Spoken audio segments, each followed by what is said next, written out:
waa sama gars yi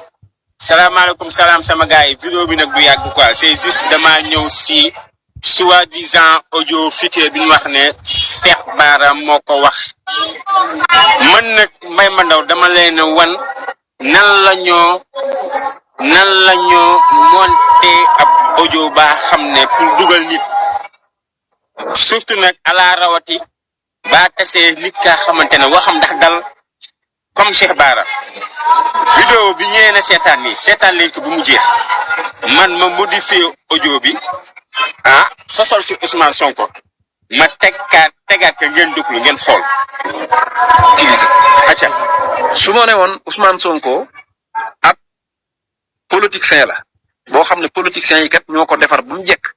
ñu sànni ñu ko rek ne nañ ko jariñoo dama naan la déedéet ndax moom kat parti yi ñuy politique jotu caa bokk ñu ëpp ci ñuy politique bi muy miinanteeg ñoom yaa ngi koy xam nga ne kon bitim réew a ko yónni tubaab yee ko jox xaalis franc-maçon yi ngemb ko nga mën ne kat déedéet ndax bërki démb bi muy dem ci tournée bii mooy tournée européen bi dëkk bu mu dem da ngay yëg ne tey la fi doog a ñëw kon moom yaakaaruma defut déglu leen li nga xamante ne moo la vidéo bi waa léegi nag déglu leen bi nga xamante ne man maa ko modifié ma bopp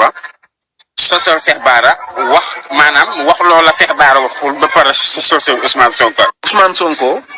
ab politicien la tubaab yee ko jox xaalis franc-maçon yi ngemb ko ñun ñoo leen gën a karax ay pro la ñoo leen dàq monte ñoo leen dàq teg